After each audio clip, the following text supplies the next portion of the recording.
Okay, well, it's Tuesday morning, 6:30, and yes, another interesting morning. I just gave a ride. I really wish that I could have got them to do something for my channel. It was a brilliant conversation between this girl that works at a methadone clinic and somebody from, am I good? I'm good? Okay, I'm good. And an anesthesiologist. So, yeah.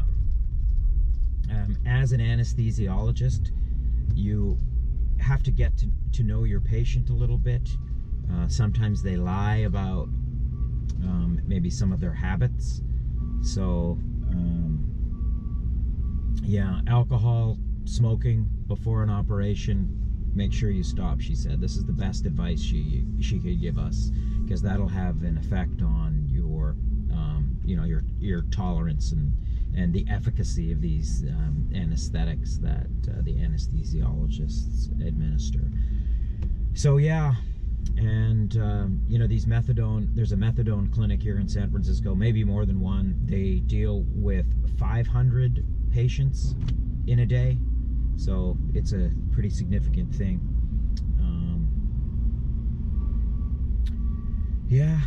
So that was a really interesting conversation. It was fascinating. I was talking to the girl about methadone and the methadone clinic, and the anesthesiologist jumped right in, because it is very relevant. These addictions and these tolerances for other medications that they have can affect her job as well. So super interesting. I wish I had it all on tape.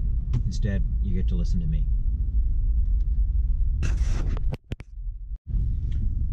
Okay, well, it's Monday morning, and yes, I do try to pronounce everybody's name, and I have a pretty good track record of pronouncing everybody's name pretty good. However, when it comes to these kinds of names, check this out.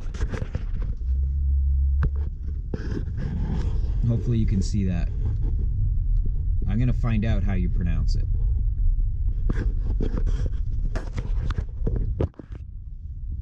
So yeah, the Chinese character symbols are very difficult for me to read, so we'll see. We'll find out the pronunciation in a minute. Okay, so I am here with Zhao. Yes. Is that correct? Yes. Okay, so we did find out the correct pronunciation of that the Chinese characters there.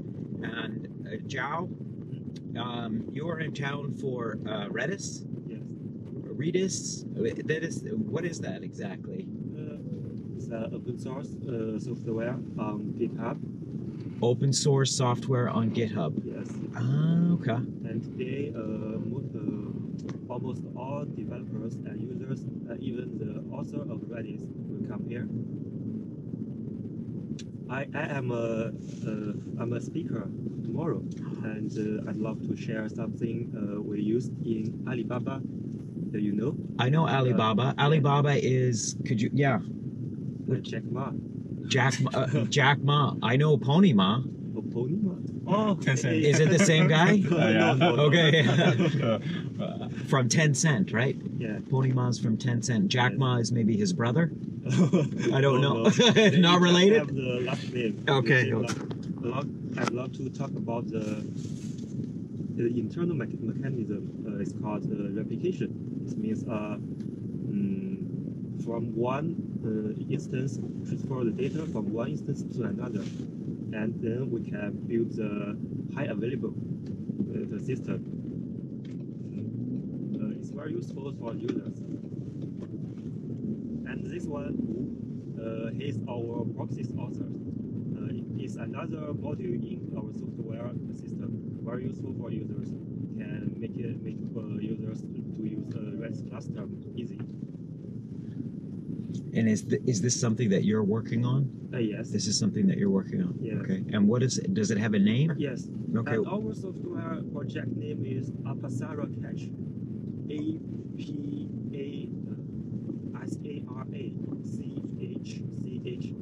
ApasaraCache. Apsara means is a god of India. Oh, okay. He's one of the Indian gods? Means how to say it? Fly in the sky. It's a god fly in the sky. Okay. Okay, and that conference is going on this week here in San Francisco? 3 days. 3 days? April 1st to 3rd. Okay, so 1st, 2nd, and 3rd. Yes. Okay, and it looks like we're headed to Pier 27 right now. Yes. That's where this is happening. Is this where you're speaking? Yes. Yeah, okay, cool. And where are you from? China, Hangzhou. Are you from Hangzhou? Yes. Is that anywhere near Guangzhou? Oh, no. Different part? They just sound similar. Hangzhou is in the middle of China, and Guangzhou in the south. Yeah, Guangzhou, yeah. Okay. Okay, well, welcome to San Francisco. Yeah, it's nice to meet you, Zhao. And thank you for doing that. I appreciate that. Okay, well, that worked out quite well. We found out how to pronounce those Chinese characters, so there we go. Zhao's in town for the Redis conference.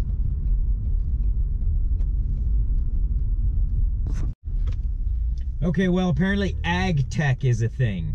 It is not very often that I run across somebody in that space. However, I did today. And what can I tell you about AgTech? Not a whole lot. Apparently, gene editing is something that I've never heard of before. This is where you go in and you modify, you actually edit the genes, the plant grows, and then it doesn't replicate. That edit does not sustain through. It doesn't breed a new type of plant. So this is you know, for all of those people who are worried about genetic modification and all these things, it's a temporary edit. And CRISPR is apparently maybe the name of the company that does this. So AgTech, yeah, big data for ag. This is a thing. Okay, well, that was a pretty interesting morning. AgTech from San Diego. We'll see. But it is 11 o'clock, it's lunchtime, and I'm actually down here in Daly City on my way to the green light station here. I need to get my airport placard updated. So we will see how that goes. And yeah.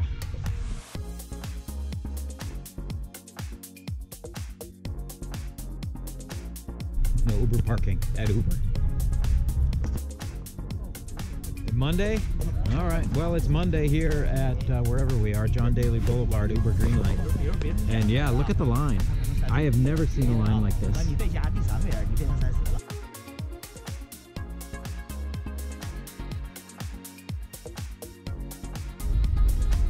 Okay, well, that was good. I got my placard. And we are headed out. I actually got a ride out of here. So we'll see where we go next. All right, well, Kyle, thanks very much for making that walk. There was the ambulance and the fire truck was in the way there, and I would have had to turn all the way around and go all the way around the block. So thank you for paying attention. Not all of my riders are paying that much of attention. So. Oh yeah, no, it's all right. Like, I understand sometimes. Like, yeah, cool. Obstruction's good. Yeah, for sure, and for paying attention too, being aware of these things, right? That's big. So we're going to Junior Chef Stars down in Pacifica. What the heck is that about? It's a premier cooking school for kids. Like, I'm one of their lead instructors. Oh, yeah. So kids?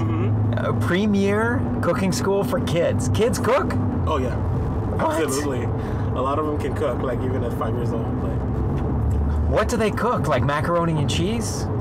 Well, like that's probably like one of our recipes, but it's like a more fancier version of that, I guess. Do they know how to like use the stove without burning themselves? I mean, that's what we're there for. We teach them how to like use everything with safety, you know, especially with the knives. Because do they use sharp knives? They use real knives. What? Like small knives. They're small, like they're really small chef's knives, but yeah, they're workable with their hands pretty much. Okay, that's pretty cool. So, wow. Do you cook? I do, occasionally. Lately, no, not so much. But yeah, I mean, I love to cook. Yeah. Yeah. It can be a lot of fun. It's a lot of work, but I really enjoy it. Yeah, I enjoy the process. I mean, it's not really a job to me. Like, I like it because, I don't know, I just enjoy cooking so much that I don't really see it as a job. It's more of a passion. It's just fun for you. It's fun, yeah. Yeah. Like, especially if you're doing it with kids too, because like, you're always so eager to learn. So they're just like, okay, let's do it. Let's cook, you know. The kids really enjoy it. Are they there because they enjoy it, or because their parents throw them in there, or a little bit of both, or a little bit of both? Yeah. You know, like, you'll definitely get like kids that are like so eager to be there that they just want to be like, you know, like, oh, Chef Kyle, can I help you with something? Chef Kyle, can I do this for you? Can I do that for you? So it's like, that's really neat. So you make it fun for them? I try to. Yeah. I mean, I'm a little strict sometimes, but only because like I really care about them learning like what I want them to learn about, you know. So. All right. Well, it's your kitchen. It's my kitchen. So they need to know that, right? Mm-hmm. You got to have that discipline and that control over these kids. So what age groups? I think our youngest demographics are like 5-year-olds to high school. Okay. But we mostly teach elementary schools because high school is pretty much, it's because like in their school they already have kind of like a cooking class on their own, you know. But we've been hired to do like cooking programs at different high schools before, so you'd go to the high school, bring some hot plates or something, and well, they have a kitchen already. It's just we just bring like the food and that's it, you know. Neat. Well, this is really interesting. All right. So, aren't the kids in school now? Yeah, they are. Yeah. Okay. So we're mostly an after-school program. So we go to their school like by just before their class ends, and we start setting up, and then they come to our class. Okay, cool. So if I had a child, where would I go to learn more about Junior Chef Stars? Definitely juniorchefstars.com, or online for our website. Okay. But our office is based in Pacifica. Okay. So we also do like birthday parties, private lessons, all that fun stuff. That might be a fun birthday party event. Oh, yeah. You know? I worked a few birthday parties before. They can get really fun, like especially depending on the theme. Like apparently a lot of kids really love cake decorating because they like, you know, like mixing colors and stuff like that. Yeah. But you know, a lot of them get into like different themes as well, like Mexican food. Like we make everything from scratch. So we make like tortillas from scratch, all that jazz, you know. So is Junior Chef Stars like just here in Northern California, just here in Pacifica, or does it operate in other cities, other jurisdictions, other areas? We don't have any other offices anywhere else, but like the schools that we go to is mostly around the peninsula. So like Menlo Park, Redwood City, San Mateo, and all that. Okay. Yeah. So it's just kind of local up here. Okay. So far. I mean, like my boss is planning to expand, hopefully. Okay. Like probably in the East Bay, but yeah, like so far, like we've only like went to like the furthest school that we teach at is Walnut Creek and Sacred Heart in San Francisco. Up in San Francisco there. Okay. Yeah. All right. Well, this is kind of neat. So how long has Junior Chef Stars been around? I'm not sure. I think like 7 years. 7 years or so? Yeah. Like their office here in Pacifica is like been there for 5 years now. Yeah. Because I think the company started like in a garage first, and then it eventually made its way to like having its own home base. Isn't that just how things work out? Oh, yeah. Right? Like, I mean, if the passion is there and there's a market there, it just kind of happens organically. Oh yeah. I admire my boss for it because like he's a very he's just great at stuff like this. You know, like it's hard to describe it, but it's just, you know, he's just great. You know, like I can't say anything bad about him because he's that great. He knows what he's doing. He's good at it. He's inspiring. Just provides a great atmosphere for good things to happen. Oh yeah, and he takes care of his employees. So, like, again, I have nothing bad to say about him. Cool. Mm-hmm. So you've been cooking for a while? This is a passion of yours? Oh yeah, I've been cooking since I was 7. Like, at first it was just because I was helping my parents around the house. And until like they both had to go get jobs, and I had to end up taking care of my brother. So me and my brother pretty much raised each other like at an early age. Cool. Yeah, and until it became like a passion, so might as well cook for a living. Might as well. Mm-hmm. All right. It's fun. Like I host a lot of dinner parties or like food parties with my friends, like at least every 2-3 months. Yeah. And they pretty much just help me pay for the food, and then I'll do the cooking. told him it's a labor of love. I got y'all. Nice. What is your like favorite thing to cook? Do you have a favorite thing? That's like probably the hardest. It is. That's just two hard questions when you ask a chef. It's either what's their specialty or what's their favorite food. It's literally so hard to say. I agree. Because I like everything. It's a loaded question for sure. But I've always like found myself cooking a lot of fusion food, like based on Asian cuisine, and I just incorporate like Latin cuisine, American, European. And, cool. So, are you a bit of a? Does that mean you're a bit of a foodie? I'm definitely a foodie. Yeah. Like I don't mind paying for a $30 plate to $120 plate at a restaurant, and it's like food is an adventure, so I go out there and find it. Yeah. Okay. Cool. All right. Well, awesome. Junior Chef Stars. There we have it. Yes. All right. JuniorChefStars.com. Thanks, Kyle. Yes. You're very welcome. Okay. Well, there you go. My first ride after getting my placard. Kyle from Junior Chef Stars. So, all right. Here we go. Anyways, I'm down in Pacifica. We'll see where we go from here.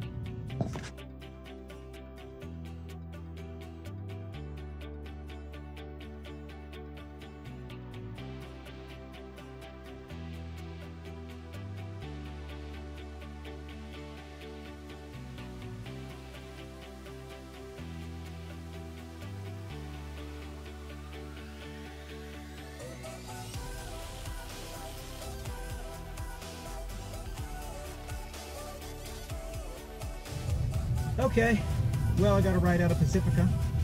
Rachel was nice, and her boyfriend or her friend has a YouTube channel as well, and he promotes apparently maybe rap artists or something. So we'll see, maybe something comes of that. I don't know. Oh, and what is the name of his YouTube channel? I think it's Plenty Noise. I'm gonna have to check it out after this, but on the way to pick somebody else up. Let's see what happens. Okay, well, I am here in the airport queue. Here, I'll show you the queue a little bit.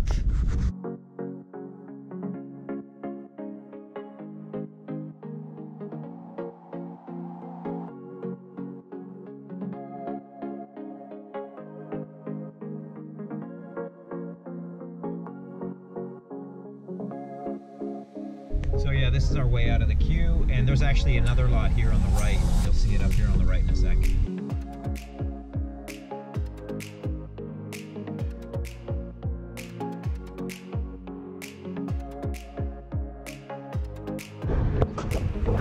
All right, well, I'm down here at the wharf, and Tanguito's is actually closed, so I am here at Get Fresh SF and Carmel Pizza Company. And yeah, I just met AJ. He runs Carmel Pizza Company here. I guess they got wine, and it looks like pretty good pizza, so I might have to check that out one day. I'm actually not quite parked appropriately, so I have to keep an eye on my car, so that's what I'm doing. All right, it was Monday. I think it's Monday afternoon. It is raining here in San Francisco, and I'm with Zach here. And yeah, what's going on today, man? Not much. Just getting home. Just getting home? Yeah. Yeah. Go to work early, leave early. That's the way to do it. I kind of, well, I go to work late, leave late. I mean, I haven't figured it all out yet. I'm still working on it. That's true. Shit. Well, what do you do for work, man? So I work for a clothing manufacturer. Okay. It produces women's activewear. Okay. For Walmart. Oh. Okay. So I work for the production side, so I work with factories closely, so that's why I work early in the morning to talk with all the factories in China. So they got factories all over the world? Yeah, or? so there are factories in China, Cambodia, Vietnam, Ethiopia, Lesotho, which is a small country inside of South Africa, and Ethiopia. Okay. And this is where these clothes are manufactured? Yeah, manufactured and all that. And I always get the questions about how are the factories, why. Yeah. I know from firsthand experience from living there for a good amount of time. Okay. Living inside the factory in the dorms. You did that? I did that. I lived in the dorms and everything like that, and it was probably the best experience of my life. Seriously? Seriously. What made it so interesting? It's just, I was fortunate enough to be able to do every aspect of what they do in the factory: dye clothes, knit clothes, QA, which is quality assurance, QC, quality control. So you went in and you did all these things? Yeah, so I did a rotation and went through and learned it all. And it was really interesting, and the people were amazing. Yeah. I would go out with them every night. We'd go out to dinner. Yeah. With the factory workers, with the people, the business centers, and all that. So yeah. We played basketball. Yeah. Outdoors after work. Okay. I mean, it was in the summer, so China was 100 degrees, 100% humidity, so it was hot. But you still, All right. And this was in China? This was in China. Where in China? Hangzhou. It's about an hour and a half east of Shanghai. Okay. So, yeah, it was one of the best trips. Damn, that's cool. So how's your Chinese? I was fortunate enough to have a translator with me. Oh, perfect. Which made it a little bit easier, but kind of wish that I took in more of the language. Yeah. Well, I just gave a ride to a guy from China. Yeah. And he knows English very well. They all do. And he said that he scored better in English on the English tests than he did on the Chinese tests, and he's from China. Yes. So what they have to do, I believe this is correct, they have to graduate college, they have to pass a English literacy test and all that.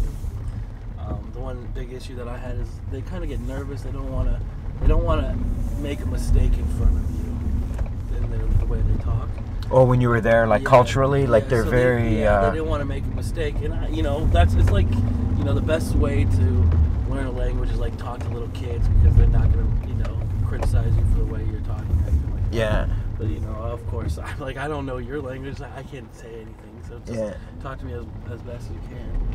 So that's cool. So you had a translator that was able to help you kind of assimilate into their culture a little bit better. Yeah, especially because I was working in a lot of different departments at that time, so I was learning about all the different aspects of the factory and how it all works. Yeah. And I was going to subcontract factories like the yarn factories and the knitting factories. Damn, that's so cool. And how the hell did you get involved in this? This is my family's business. Oh. Yeah. So my dad's been doing this since the early 80s. He moved to San Francisco in the 60s and, was screen printing t-shirts on the wharf for a while. What? Yeah, we're a San Francisco-based company. He's been doing this for almost 40 years now. What the hell? So what is the company? It's called JJ May Rainbow. We're a private label, so we don't really have any of our own. We do own our own plus-size activewear brand called Rainbow Curves. Okay. Where can I buy these clothes? You can buy them on Rainbow, RAINBEAU.com. Okay. Or you can go to Walmart and buy the Dan Skin Now, Via, all those major brands. Isn't that neat? So this is what you do. Mm-hmm. This is what your family's done. Yep. And so you guys are really good at making clothes. Yep. We're good at making women's clothing. They're making women's clothing. Yeah. All right. What do you have against men? Trust me, I would love to make men's clothing so I could wear some of the stuff, but That's really cool, man. It's a niche market, and you have to do what you're good at, so. All right. Yeah. Well, that is fascinating, man. Well, thank you very much for sharing. Of course. All right. Cool. It's always nice to talk about it, because people don't really realize it is like we do this here in San Francisco. Everyone thinks it's just tech, but we've been here for a long time. Yeah. And I know nothing about tech. Right. Okay. Yeah. Okay. That's really cool, man. Mm-hmm. That's really fascinating. All right. Well, I'm gonna go buy some clothes. Yeah. My girlfriend needs some activewear. Yeah. Go to Walmart. Cool, man. Go to Walmart, and then we do like the leggings, so like all the black leggings and stuff like that. There's like the big wall. It's called a PVQ. It's like like a jean wall or something like that. Okay. It's like that, but with leggings. Okay. So we do all of that. And it's good. It's fun. It keeps me busy every day. I bet it does. Yeah. It's a lot of clothes we ship. So when I go to Walmart Mm-hmm. and I go to the women's activewear section, Mm-hmm. I should think of Zach. Yeah, think of Zach. Okay. That is freaking amazing. Yeah. And like, do you guys are women's activewear that are supplied to Walmart like nationally, internationally, National globally, stores, or 4,000, over 4,000 stores in the United States. man, you guys must make a lot of We clothes. a lot of clothes. We ship around 2 million to 3 million garments a month. Okay. So it's massive. All right.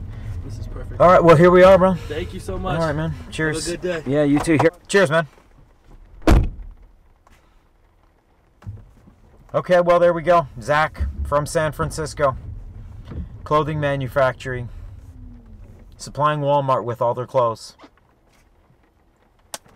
This is what happens in the Bay.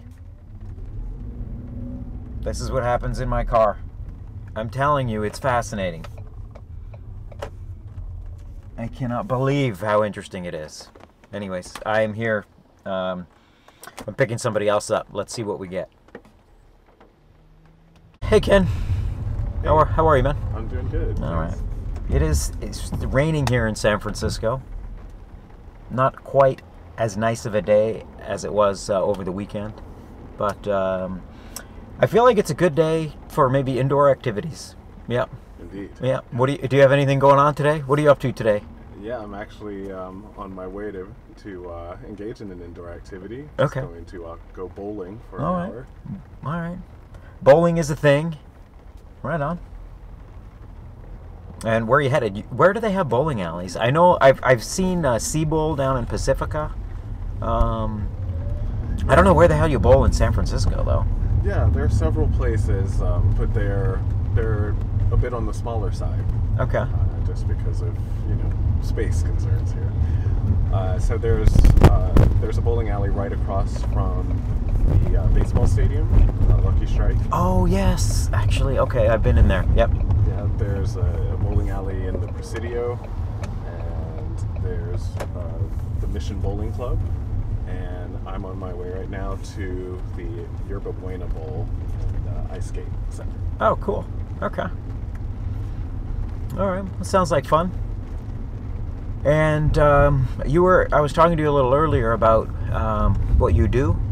Voice. What did you call it? Yeah. Voice interface designer. Is that right? That's right. Okay. I've given rides to a lot of people, and you are the first voice interface designer that I have spoken to. So, can you tell me about that? Yeah. So I work for an East Coast-based startup called Interactions, and we design these voice applications for our business clients. And essentially, if you think about a person who needs to call a business, like a major retailer or an airline or a bank or what have you, and they speak to a system that needs to understand why the person's calling and route that person either to the correct representative or to the correct solution within the app itself. So that is the framework that I designed and built. Interesting. Okay, so when I call in and then they maybe prompt me for cues, they'll direct me in the right. This is the kind of systems that you're working on. That's right. Okay. All right. And this is a startup, I guess.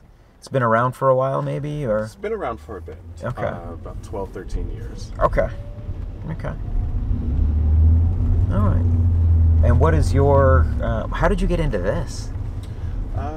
Yeah, it's interesting. Before working in tech, like I actually worked in education, teaching foreign languages, and Okay. I made the transition into tech because there was a Bay Area company that was looking for people to do voice design, but instead of looking for people who have like more computer science or tech backgrounds, Okay. I wanted people with linguistics backgrounds because we're trying to bring that knowledge in to make the interaction between people and systems better. And then are these systems in more than one language?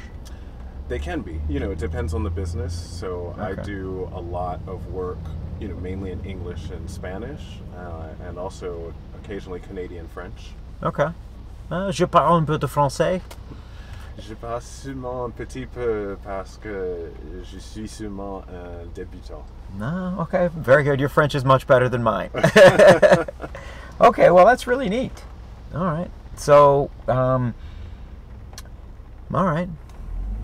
Okay. What, what, I don't know if you can answer this question, but like what companies use this system?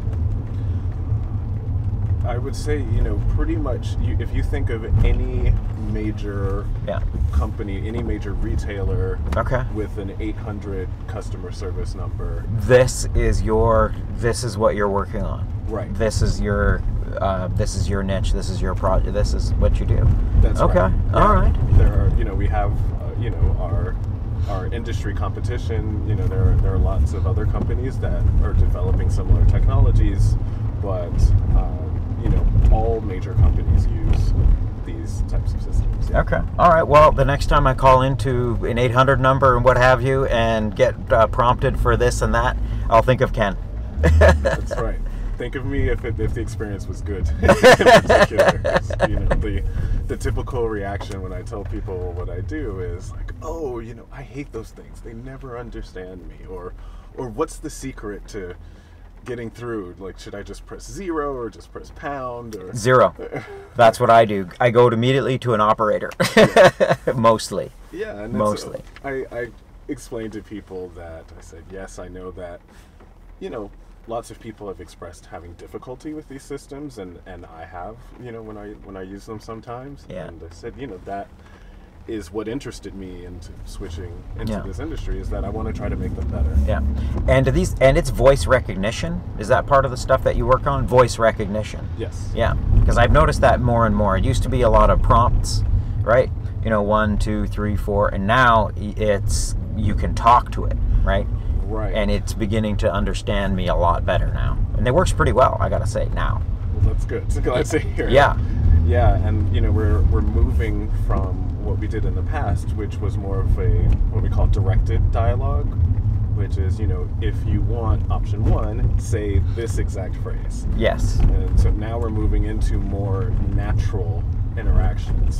So, if you call a bank, for example, the first thing that you might hear is welcome to the bank, and in a few words, tell me why you're calling today. And then you can speak more naturally, and the system, will understand you and direct you appropriately. Exactly. I've noticed this as well when I call in to, maybe it is my bank, or maybe it's Uber, or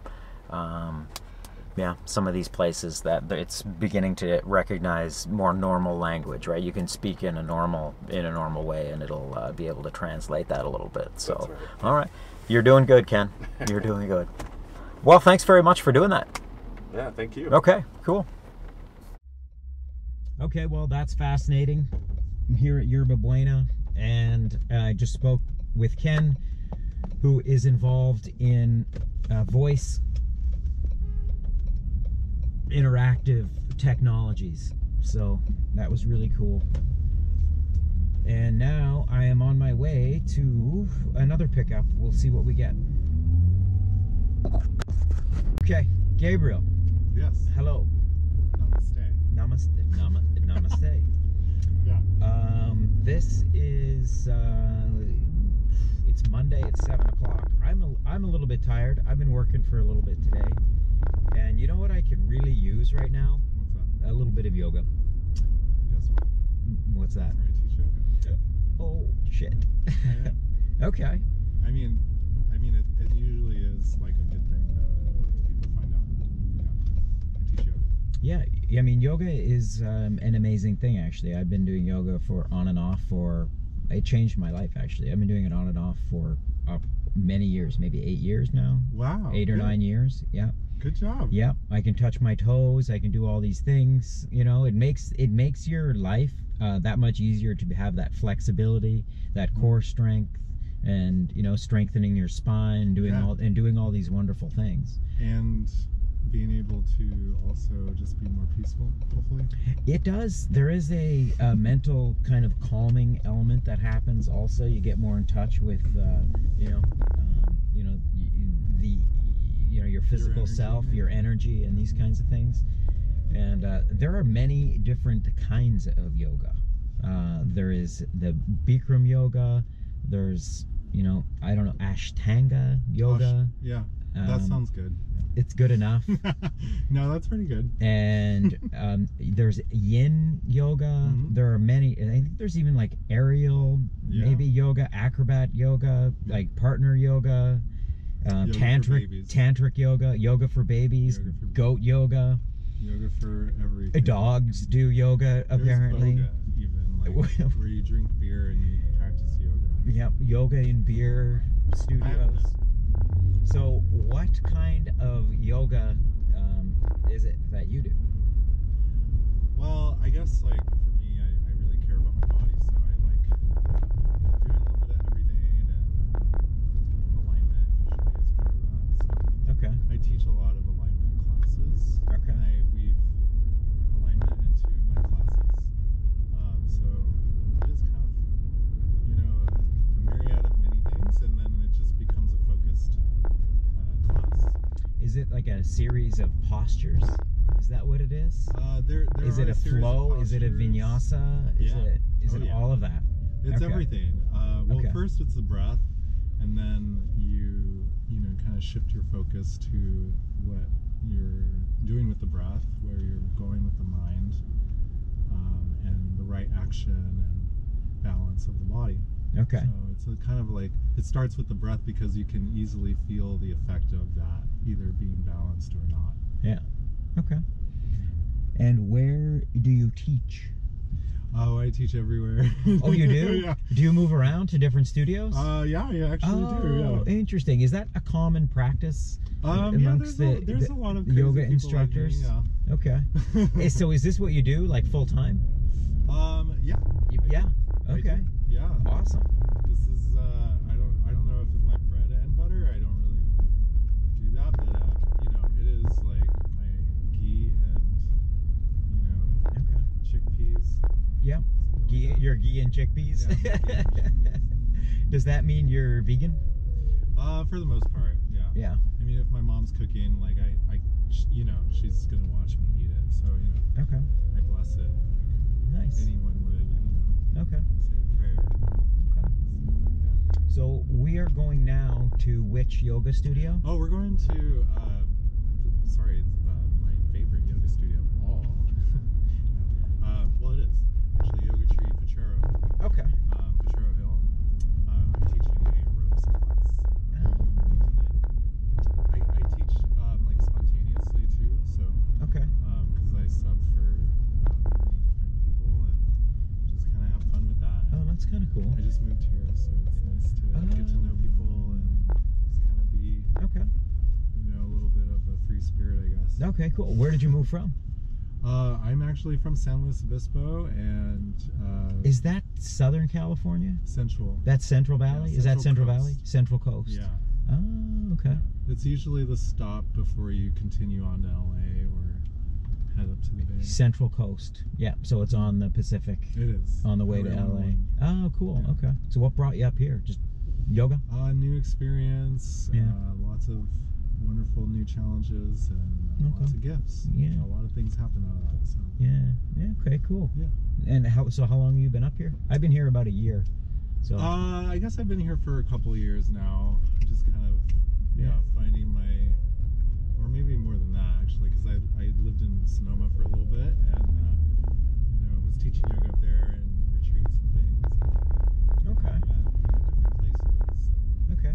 kind of finding myself again to see what I want, what direction I wanted. So Okay.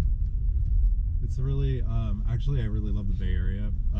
In contrast, even though I love San Luis Obispo, the Bay Area has, you know, just everything here, and there's a lot going on, and that's also a practice for me to, like, get back to mindfulness and self-care when I have an opportunity, when I feel a little bit out of shape or out of balance. You know, it's just, hey, you know, my practice is everywhere now.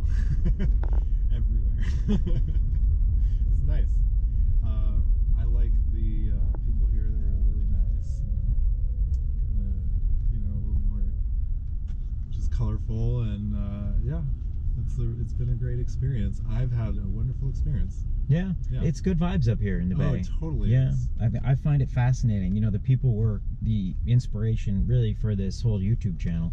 You know, when I first started driving, I wasn't really talking to people, and then I started talking to people, Yeah. and it became like, you know, Yeah. really interesting to meet and, you know, interact with people in my car. Yeah. So this is what I'm doing. You're doing a great job. This is awesome. Yeah. I mean, I'm usually talking to my driver anyway, like, hey, but this is cool. This is like, This is my thing. interesting experience. Like, do you want to be interviewed? Yeah, maybe. We'll see. we'll just see. Okay, well, that's pretty cool. So did you do yoga down in San Luis Obispo? Yeah. You did, eh? I did. Okay. How long have you been practicing? Oh, well, I started practicing in the East Coast, and that Okay. was like maybe 15, 16 years ago. Okay. So I've been, I guess, just going like that. Yeah. Just, finding it, getting inspired again. And, Yeah. Yeah, I've been on and keeping it off. fresh. I've been on and off, practicing on and off for several years. Yeah. Maybe 8 or 9 years on and off. I Wonderful. haven't been to a class in a while, but I really need to with all the driving that I'm doing Oh, yeah. to get that, get the strength. You and everyone in the city, San Francisco, we have a high population of sitting at the desk or driving. So, Yeah. it's just really important. We our need it. hips and our bodies, all our able limbs, Yeah. and breathe. Yeah. So what other yoga studios do you teach at? Well, you just picked me up. Do you do Bikram at all? I used to a long time ago, but Yeah. no, that's not my practice. Not right now. Okay. I picked you up. At the Olympic Club. Oh, Yeah, I teach there twice a week, several times. interesting. And I've been teaching there for over a year, and Okay. I also teach at the Big Club, and I teach at Yoga Works sometimes. And yeah. Okay. So I'm kind of like, independent, so to speak. But Okay, cool. Yeah, Love yeah, it. yeah. I feel like there's this is how a lot of the people who teach yoga, that's how they do it. They travel around to maybe different studios and maybe even different states to continue their practice. yeah, So yeah. yeah, I'm not too crazy about traveling all over every direction, but yeah, I do like being a part of what's happening here. It's definitely fun to just kind of pick and choose where I am, and yeah. it feels really nice to be also able to create space for my own practices and my own retreats and things for myself. And Yeah. I just got actually back from one, so I was really inspired. I got on a bike this last weekend, and I just biked up to Kenwood, like the upper region of the Sonoma area, or kind of mid-region, I guess. Okay. But yeah, that was very crazy and interesting and lovely experience, because there's just all this beautiful spring right now, and butterflies, and I all bet it this- was all of gorgeous. this activity, it's really beautiful. It's- after the fire, Yeah. it's just nice to see it green. Yeah, I feel like all this rain that we've had, in the winter now, Yeah. everything is going to be blooming and lush and Yeah. green. It's going to be fantastic. So you probably experienced a lot of that. I did. Yeah. Okay, well, we're almost here. Sounds good. I guess you're ready to teach another class. Oh, here I am. All right. And it's spontaneous. Actually, I wasn't going to teach this class, and then this is just a little preview of my life. Okay, I'm going to teach another class tonight, or okay, here I go. So what is there's a yogi right there. Yeah, there's a real life yogi. There's a yogi right there. I'm sure she's coming from the studio. Yes. So what is the ropes? What do you do with ropes? Well, we put them around our hips, legs, arms, shoulders. Do you hang? We hang sometimes. Okay. We use them to support ourselves, to bring Interesting. counter support to gravity, and Okay. kind of align the body in a more adequate way. Okay. Interesting. I've done more traditional. I've done more traditional vinyasa flow, Bikram type. I haven't done anything, you know, with ropes or. Sure. I know they have like hammocks or something. Oh yeah, that's totally. They have all kinds these of are things. like attached to a wall, and it's kind of more Iyengar style. Okay. If you are familiar. I am not. Well, you know, root is good. Okay. Iyengar. Light on yoga. And you also have light. Okay, Gabriel. Well, here we are. Thank you very much. It was very nice to meet you. Yeah, nice to meet you too. Okay, Thanks so and much. namaste. Namaste.